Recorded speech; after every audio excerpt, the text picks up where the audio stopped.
Hello friends, स्वागत है फिर से एक बार आप सभी का डिजिटल तैयारी यूट्यूब चैनल पर। मेरा नाम है चेतन पारिक। आर.एस. अग्रवाल की हिंदी वाली बुक हम सॉल्व कर रहे हैं, जिसमें हमारा चैप्टर चल रहा है एलसीएम एंड एचसीएफ।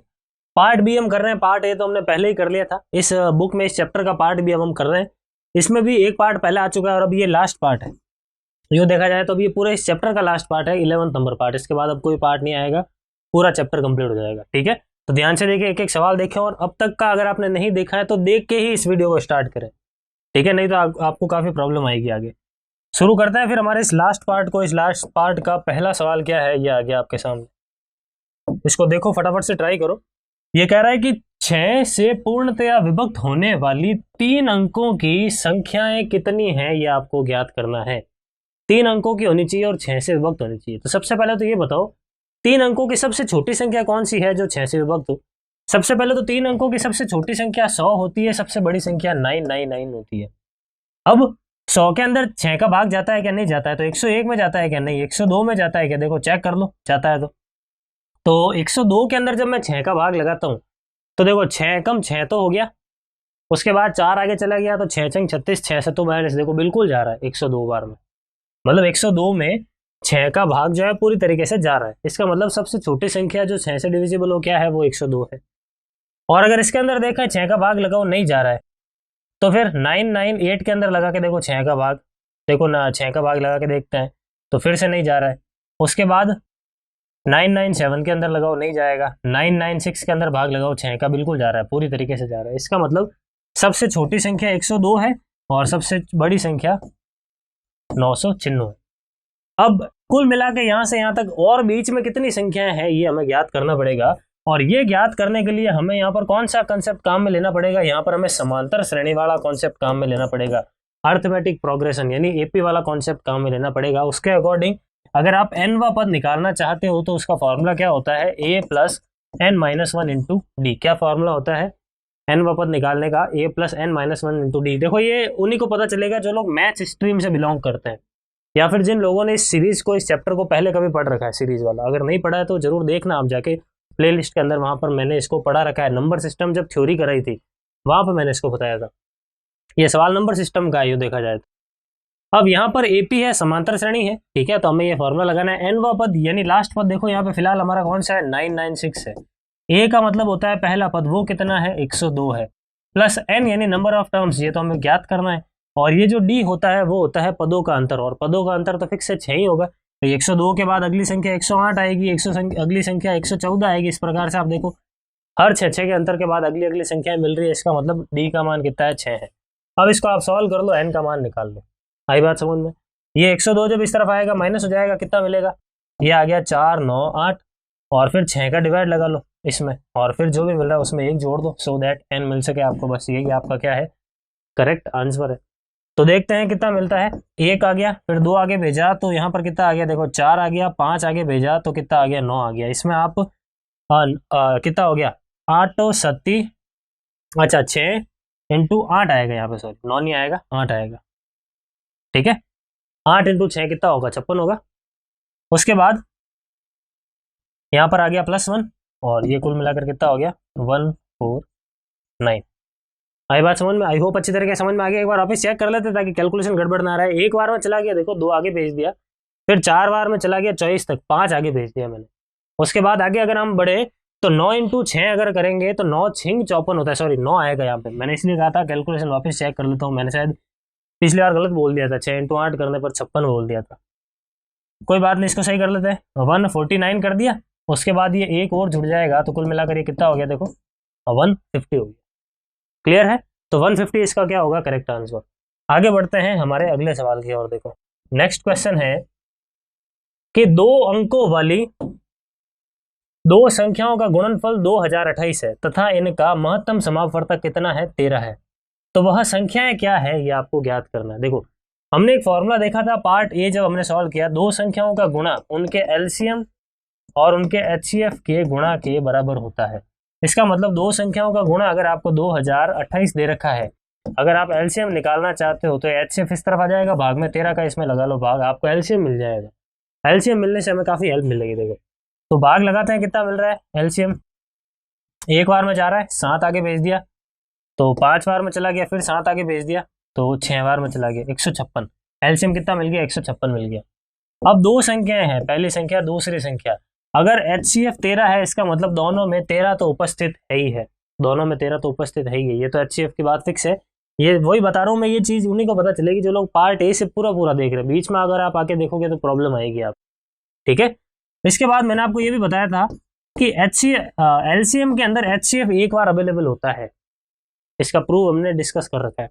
इसमें 13 का भाग लगाओ तो कितना मिलेगा? देखो 1 और 2, 12 मिल गया। इस 12 के कर लो 2 टुकड़े, 3 × 4। हालांकि खूब सारे टुकड़े हो रहे हैं, लेकिन इस कंडीशन का भी ध्यान रखना है, 2 अंकों की संख्या आपको बनानी है। तो 3 × 4 मिल रहा है ना, इसको 3 से गुणा कर लो, इसको 4 से गुणा कर लो। 13 × 3 कितना हो गया? 39। और 13 × 4 कितना हो गया? 13 चौक 52, 13 चौक 52, ठीक है। ये होगा हमारा करेक्ट आंसर, 39 एंड 52। क्लियर? आगे बढ़ते हैं अगले सवाल की ओर। देखो नेक्स्ट क्वेश्चन है, देखो हमारा क्वेश्चन नंबर 10 क्या कह रहा है, एक बार इसको ट्राई करें। ये सवाल हमें कह रहा है कि ऐसी दो संख्याएं ज्ञात करें जिनका योग 216 है तथा HCF 27 है। देखो अगर हमारे सामने यहाँ पर ऑप्शन होते ना तो ये सवाल जल्दी हो जाता। ऑप्शन नहीं है फिलहाल, तो हम कन्वेंशन तरीके से करेंगे। दो संख्याओं का अगर HCF 27 है, इसका मतलब ये होता है कि दोनों ही संख्याओं में 27 तो अवेलेबल है ही है। HCF का मतलब यही होता है। अब साथ में अगर उनका योग 2 से 16 है, इसके साथ में कुछ x और y लिख देता हूं और इनका योग 2 से 16 कर देता हूं। x + y बचेगा, अगर मैं 27 कॉमन लेकर डिवाइड में भेज दूं, और 2 से 16 में जब आप 27 का भाग लगाओगे आपको कितना मिलेगा? 8 मिलेगा। तो आपको क्या करना है, 8 के 2 टुकड़े करने हैं ताकि आप यहाँ पर x और y का मान निकाल सको, ठीक है। और साथ ही साथ हमें 2 से 16 योग चाहिए ना, तो इस तरीके से आपको योग भी मिल जाएगा। और दो संख्याएं क्या है ये हमें पता करना है। तो 27 और 27 तो उन संख्याओं में होगा ही होगा, बाकी अब यहाँ पर इसके टुकड़े कर लेते हैं, ठीक है। टुकड़े भी कैसे होने चाहिए तो ध्यान रखें, x और y की वैल्यूज आपको ऐसे रखने जो आपस में को प्राइम है, क्योंकि अगर को प्राइम नहीं होगी ना तो वो चीजें कट जाएगी कॉमन आकर। तो देखो एक तो हो गया 1 और 7, उसके बाद अगर आप यहाँ पे लिखते हो 2 और 6, तो होगा क्या? 2 और 6 दोनों में 2 कॉमन आ रहा है, तो फिर से 2 अगर कॉमन आ गया तो फिर डिवाइड देने पर 8 कैसे मिलेगा? इसका मतलब ये तो नहीं है। इसके बाद आता है 3 और 5, ये बिल्कुल आपस में को प्राइम है, फिर 4 2 नहीं बैठेगा क्योंकि 4 2 में 2 कॉमन आ रहा है। फिर आता है 5 3, तो फिर 5 3 करो चाहे 3 5 लिखो, एक ही बात है। फिर आता है 6 2, ऊपर नहीं बैठेगा। 7 1 तो वो ऊपर ले चुके हैं, तो ये 2 जोड़े बैठ रहे हैं हमारे पास। तो इन दोनों जोड़ों को 1 बाई 1 यूज करना है। एक बार आप 1 से और 7 से गुणा कर लो तो आपका आ गया 27, 7 से गुणा करो ये कितना आएगा? यहाँ पर आ गया 4 14 और 4 कितने हो गए? ये हो गया 89। ये आ गया हमारा पहला आंसर। और आंसर कैसे पॉसिबल है? तो आप एक बार 27 को कर लो 3 से और 27 को कर लो 5 से। 27 × 3 81, और ये कितना हो गया? ये हो गया 135। ये आ गई हमारा दूसरा जोड़ा। दोनों जोड़े हमने निकाल दिए, दोनों ही आंसर पॉसिबल है। क्लियर है? आई होप अच्छी तरीके से सवाल आपको समझ में आ चुका है। आगे बढ़ते हैं हमारे अगले सवाल की ओर। नेक्स्ट क्वेश्चन है हमारा, 3 अंकों की ऐसी दो संख्याएं ज्ञात कीजिए जिनका LCM इतना हो और HCF इतना हो। ठीक है, दो संख्याएं आपको ज्ञात करनी है। अगर HCF 80 है, इसका मतलब क्या हुआ कि वह 80 दोनों के अंदर उपस्थित है, दोनों ही संख्याओं में उपस्थित है। इसके अलावा मुझे ये पता है कि LCM के अंदर HCF एक बार आता है, तो मैंने LCM में HCF का डिवाइड लगाया था। वो कितना मिल रहा है? यहाँ पर हम देखें 8 और 7 56 और ये 2 72 मिल रहा है। इस 72 के 2 टुकड़े कर लो और यहाँ पर गुणा करा लो। ठीक है, तो मुझे पता है 9 8 कितना होता है? 72। तो यहाँ पे कर लो 9 से गुणा, यहाँ पे कर लो 8 से गुणा। कितना हो गया? ये 9 8 72 यानी 720 पहली संख्या। ये कितना हो गया? 640 दूसरी संख्या, यानी 720 640। ये हमारा करेक्ट आंसर होगा। 3 अंकों की होनी चाहिए, तो 3 अंकों की है। क्लियर? आगे बढ़ते हैं। अगला सवाल देखो, एक बार फिर से ट्राई करो। ऐसे सवाल हमने पार्ट ए में खूब सारे किए हैं। कह रहा है कि दो संख्याएं इस अनुपात में है और साथ ही साथ आपको LCM दे रखा है, तो वो संख्याएं क्या है ये आपको ज्ञात करना है। अगर हमारे पास ऑप्शन होते ना तो डायरेक्ट कर लेते हैं इस सवाल को। नहीं है तो फिर हमारे पास जो तरीका है वो हम अप्लाई करते हैं। देखो 3 × HCF और 5 × HCF। देखो भाई HCF कटता है तभी तो जो पीछे चीज बचती है उसको हम अनुपात कहते हैं। तो अगर अनुपात 3 अनुपात 5 है, इसका मतलब पीछे जो भी बच गया वो HCF है। तो अगर हमें HCF मिल जाए ना तो हमारा काम हो जाएगा। और वैसे हम HCF निकालते हैं, LCM जब निकालते हैं तो हमें पता है कि HCF उसके अंदर एक बार अवेलेबल होता ही होता है। HCF उसके अंदर एक बार अवेलेबल होता ही होता है। पीछे जो बचता है वो यहाँ पर इन दोनों का गुणा होगा। तो 5 × 3 हो गया 15। 300 में 15 का भाग लगाओ आप, तो कितना मिलेगा? 20 मिलेगा। इसका मतलब क्या हुआ कि इन संख्याओं का HCF कितना आएगा? 20 आएगा। अगर संख्याओं का HCF 20 है तो इसके कर लो आप 2 टुकड़े। 5 × 4 या 4 × 5, ठीक है। इसको कर लो 4 से गुणा, कितना हो गया 12, और इसको आप कर लो 5 से गुणा, तो ये कितना बन गया हमारा, ये बन गया 25। कितना बन गया 25। तो यही हमारा क्या है करेक्ट आंसर। आप चेक भी कर सकते हो दोनों के। अगर हम बात करते हैं यहाँ पर अनुपात की, तो अनुपात भी हमें, अच्छा इसमें यहाँ पर एक गड़बड़ हमने कर दी, एलसीएम एचसीएफ अगर हमने 20 निकाल दिया है ना, तो हम आगे टुकड़े करने की क्या जरूरत है। एचसीएफ 20 आ चुका है तो एचसीएफ से गुणा कर दो भाई, सीधा सीधा। आगे टुकड़े करने की जरूरत नहीं है, यहाँ पर टुकड़े वाला सवाल अलग बनते हैं, हम पहले कर चुके हैं। 20 से डायरेक्ट गुणा करना है, यहाँ पर मेरी मिस्टेक थी, 20 से गुणा कर देंगे। यहाँ पे आ गया कितना, ये तो 60 का और 100 का एलसीएम भी 20 आ गया, 300 आ गया, और अनुपात भी कितना आ गया, 3:5 आ गया। क्लियर है। तो ये आंसर होगा 60 और 100। आगे बढ़ते हैं हमारे अगले सवाल की ओर। अब हम एंडिंग पे है इस चैप्टर की, लगभग ये चैप्टर जो है ना पूरी तरीके से खत्म होने वाला है। अब यहाँ पर ये सवाल है, इन दोनों को सरलतम रूप में सॉल्व करना है। हमने इस चैप्टर की शुरुआत में ही पहले पार्ट में ऐसे खूब सारे सवाल किए हैं। वहां पर मैंने बताया था इसका एचसीएफ ले लो, इसका एचसीएफ ले लो, मतलब इन दोनों का एचसीएफ ले लो, और एचसीएफ से इन दोनों को डिवाइड कर लो, तो आपका फाइनल आंसर मिल जाएगा। अब एचसीएफ क्या होगा, तो खूब सारे तरीके हैं एचसीएफ निकालने के। यहाँ पर आप लॉन्ग डिवीजन मेथड अप्लाई कर सकते हो। अप्लाई करते हैं, एक बार में चला गया 3, 6, 8 तक। शेषफल देखते हैं कितना आ रहा है, 9 आ गया। उसके बाद 12 में से 6 चला जाएगा, 6 आ गया। ये क्या है, 3, 6, 8 है। उसके बाद आगे देखते हैं 6 बार में नहीं हो रहा है, 5 बार में देखते हैं। देखो 5 बार में गुणा करते हैं, कितना आ रहा है 345। यहाँ पर कितना आ गया 23 आ गया। 23 का अगर भाग लगाऊं 69 के अंदर पूरा चला गया, देखो 3 बार में। इसका मतलब सेकंड लास्ट रिमाइंडर हमारा 23 है। इसका मतलब इन संख्याओं का एचसीएफ जो है ना वो कितना होगा, 23 होगा। और एचसीएफ ही वह संख्या होती है जो कट जाती है, और जो पीछे रह जाता है उसको अनुपात कहते हैं। तो वह काट लो, हमें पता है कि 23 कटने वाला है, तो इसको भी आप 23 से भाग लगा लो, और इसको भी आप 23 से भाग लगा लो। आप हालांकि चाहो तो डायरेक्ट भी यूं काट सकते थे, यूं ही काटोगे तो भी 23 से ही कटेगा वो। अब भाग लगा देते हैं यहाँ पर। तो एक बार में तो चला गया पूरा पूरा, और फिर बच गया 13। 138 के अंदर 23 का भाग लगाऊं 6 बार में चला गया, ठीक है। इसके अंदर भाग लगाएं, एक बार में चला गया। 20 अगर आगे भेज दूं तो 9 बार में चला गया। हमारा आंसर कितना आया, 16/19। ठीक है। आई होप अच्छी तरीके से सारे सवाल आपको समझ में आ रहे हैं। देखो अगर समझ में आ रहा है तो लाइक जरूर करना, और पार्ट नंबर 1 से देखते देखते यहाँ पर जरूर आना, बीच बीच में से पार्ट्स मत देखना। उसके बाद आगे बढ़ते हैं हमारे अगले सवाल की ओर। देखो अगला सवाल आपको कह रहा है कि एक प्रैक्टिकल क्वेश्चन है, ये एचसीएफ एलसीएम का प्रैक्टिकल क्वेश्चन है। ये कह रहा है कि एक खोखले वर्ग के रूप में कम से कम कितने लड़कों को खड़ा किया जा सकता है। खोखले वर्ग के रूप में आप क्या कर रहे हो, लड़कों को खड़ा कर रहे हो। खोखले वर्ग है, पहली चीज तो ये देखना। जबकि वर्ग की प्रत्येक भुजा 12, 15 या 18 लड़कों से बनाई जा सके। आपको एक खोखला वर्ग बनाना है, आप बॉर्डर पर लड़के खड़े कर रहे हो। या तो आप एक साइड में 12 खड़े करोगे, या फिर आप 15 खड़े करोगे, या फिर आप 18 खड़े करोगे। तो इस केस में कम से कम कितने लड़कों की आवश्यकता आपको होगी। अब कम से कम वह संख्या कौन सी होती है जिनमें इन सब का भाग चला जाए, उसको हम क्या बोलते हैं, एलसीएम बोलते हैं। तो हम क्या ले लेंगे, 12 का, 15 का और 18 का एलसीएम ले लेंगे। तो एलसीएम हमें यहाँ पर कितना मिलता है, देखें तो 3 से डिवाइड करो तो ये हो गया 4, 5 और ये हो गया 6। उसके बाद आगे बढ़ते हैं, 2 से करो तो ये हो गया 2, ये हो गया 3। उसके बाद में आगे करते हैं तो 2 × 5 × 3, 5 3 15, 15 दूना 30, 30 दूना 60, 60 3 90, 60 3 180। ठीक है। तो हमने एलसीएम तो निकाल दिया एक बार के लिए, कितना आया, एलसीएम आ गया हमारा 180। 180 मतलब एक साइड के ऊपर 180 लड़के होंगे। अगर एक साइड के ऊपर 180 लड़के हैं तो कुल मिलाकर वर्ग में भुजाएं कितनी होती है, 4 होती है। तो कुल मिलाकर हमें कितने लड़कों की आवश्यकता होगी, कुल मिलाकर हमें 720 लड़कों की आवश्यकता होगी। सही है, 18 चौक 72। तो ये है हमारा पहला आंसर, जब वर्ग कैसा हो, खोखला वर्ग। लेकिन अब अगला सवाल देखो, यहाँ पर अगला सवाल कह रहा है यदि वर्ग ठोस हो तो कम से कम कितने लड़कों की आवश्यकता होगी। अगर वर्ग ठोस है, इसका मतलब क्या हुआ कि बीच में भी लड़के खड़े हैं। पहले बीच में नहीं थे, केवल बॉर्डर पे थे, इस बार बीच में भी लड़के कुछ खड़े हैं। तो इस केस में क्या होगा, तो नंबर ऑफ बॉयज तो यही होंगे, बस आपको कंसिडर करना है अंदर वाले लड़कों को। और अगर वो वर्ग ठोस है, इसका मतलब जो भी लड़कों की संख्या होगी, जो भी हमारा आंसर होगा, वह एक पूर्ण वर्ग संख्या होगी, है या नहीं है। तो अगर हमारे पास ऑप्शन होते हैं ना, तो हम डायरेक्ट तो वही चेक करते हैं पूर्ण वर्ग संख्या कौन सी है, सीधा हम आंसर बता देते हैं। ऑप्शन नहीं है तो फिर हमें पूरा करना पड़ रहा है। ठीक है। तो यहाँ पर हम देखते हैं सबसे पहले तो कि ये जो 720 है, क्या ये पूर्ण वर्ग संख्या है क्या, चेक करते हैं।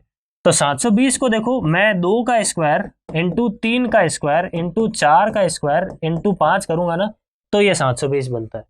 देखो ये हो गया 4, ये हो गया 9, ये हो गया 16 और ये हो गया 5। 16 × 5 = 80, 80 इंटू 4 अगर हम करते हैं, 80 इंटू 4 कितना हो गया 320, और इंटू अगर हम 9 करते हैं, अच्छा कुछ बड़ा हो गया मेरे हिसाब से, यहाँ पर मैंने एक आधी चीज कोई बड़ी लिख दी है, 4 मैंने यहाँ पर एक्स्ट्रा लिखा है, 4 नहीं करना है, एक सेकंड, 4 को हटा लो, ठीक है, इस 4 को मैंने क्या कर लिया, हटा लिया, यहाँ पर एक्स्ट्रा में था एक 5, हाँ। अब देखो 9 चौक कितना हो गया 36, और 36 इंटू 5 अगर हम करते हैं तो कितना हो गया 180, कितना हो गया 180। अब यहां तक आने के बाद में हमें क्या करना है, हमें इन सबको चेक करना है कि पूर्ण वर्ग कहां पर बन रहा है, पूर्ण वर्ग, तो हमें इसका एक बार फैक्टर लेना पड़ेगा, शायद मैं फैक्टर लेने में गड़बड़ कर रहा हूं, इस वजह से बार बार करना पड़ रहा है फैक्टर, एक बार हम एग्जैक्टली लेकर ही देख लेते हैं। भाई 720 के अंदर आप 2 का डिवाइड लगाओ, आपको कितना मिलेगा 360, फिर 2 का लगाओ, आपको कितना मिलेगा, देखो 2 का लगाने पर ये मिल गया 180, फिर 2 का लगाओ कितना मिल गया, देखो 90, फिर 2 का लगाओ कितना मिल गया 45, फिर लगाओ 3 का कितना मिल गया, 3 का लगाने पर यहाँ पे मिल गया आपको 15, फिर से 3 का लगाते हैं तो कितना मिल गया 5, फिर 5 का लगाते हैं तो कितना मिल गया, देखो हमने फैक्टर ले लिए, फैक्टर लेने पर पता चला ये दोनों इससे 2 आ जाएगा, इन दोनों से 1 2 आ जाएगा, इन दोनों 3 से 1 3 आ जाएगा, लेकिन 5 का जोड़ा बनाने वाला कोई नहीं है, यानी इस 720 के अंदर कहीं ना कहीं एक 5 की कमी है। मैं पहले गड़बड़ कर रहा था फैक्टर लेने में, फैक्टर आप इस तरीके से ले सकते हो, मैं जल्दबाजी में था इस वजह से, तो आई होप अब आपको ये क्लियर है, फैक्टर हमने ले लिए 1 बाय 1। अब 720 को हम किससे गुणा करें, तो आप कहोगे सर 5 से गुणा कर लो, अगर 5 की कमी पड़ रही है ना यहाँ पे तो 5 से गुणा कर लो इसको, हमारा डायरेक्ट आंसर आ जाएगा। तो ये आ गया 0, 5 दूनी 10, यहाँ पर आ गया 1, 7 पंजे 35 और 1 कितना हो गया 36। तो हमारा फाइनल जो आंसर है, अगर खोखला वर्ग है तो फिर हमारा आंसर क्या होगा 3600। क्लियर है? तो आई होप अच्छी तरीके से सवाल समझ में आ गया। प्रैक्टिकल लाइफ पर बेस्ड क्वेश्चन है, आप चाहो तो इस सवाल को बिना एलसीएम एचसीएफ के कॉन्सेप्ट से भी कर सकते हो, थोड़ा सा अनुमान लगा के, और दूसरा तरीका अगर हमारे पास ऑप्शन होता तो और भी फास्ट और भी जल्दी हो जाता है। क्लियर है? आगे बढ़ते हैं हमारे अगले सवाल की ओर, नेक्स्ट क्वेश्चन की ओर। सेकंड लास्ट क्वेश्चन है इस पूरे चैप्टर का, तो ध्यान से देखें, इसको ट्राई करें, उसके बाद हम करेंगे लास्ट सवाल को। सवाल कह रहा है कि 3 खेतों के क्षेत्रफल क्रमशः 165 और 285, अच्छा बीच में एक डेटा मिसिंग है, यहाँ पर इसने 3 खेत लिखा है, यहाँ पर 2 ही है, मैं 195 लिख रहा हूँ, ठीक है। मान लिया दूसरा जो खेत है ना वो 195 वर्ग सेंटीमीटर का है, सिर्फ एक जस्ट एक आइडिया ले रहा हूँ।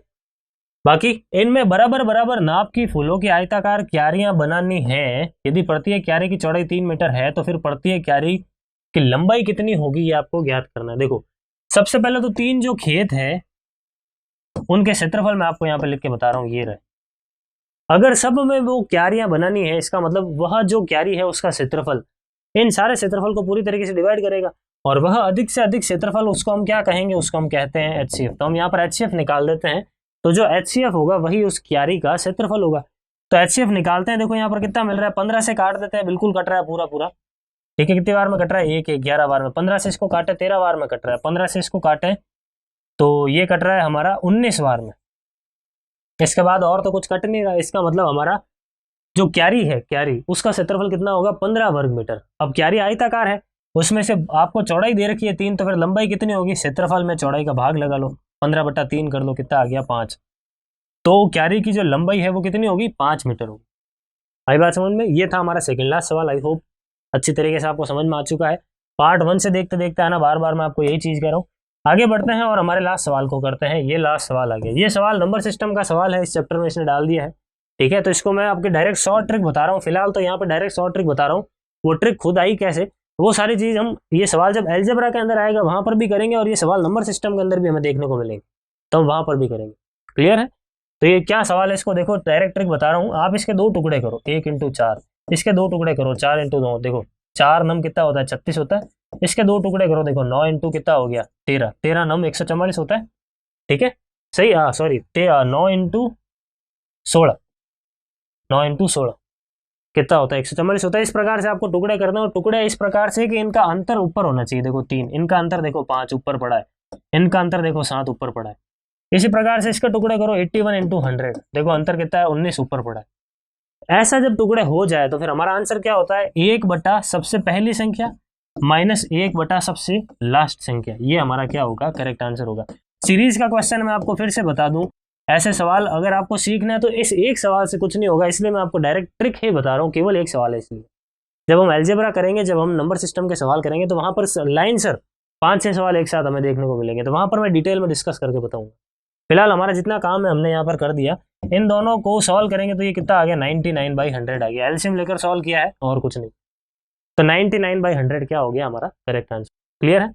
आई होप गाइज जो जो सवाल मैंने आपको करवाए हैं, एक एक सवाल मैंने आपको करवा दिया है, आपको अच्छी तरीके से समझ में आ गया। समझ में आया तो शेयर करना अपने मैक्सिमम दोस्तों के साथ जो जो तैयारी कर रहे हैं कॉम्पिटिटिव एग्जाम्स की, और वीडियो को लाइक भी करना, कमेंट में भी लिख के बताना कि कैसा आपको लग रहा है।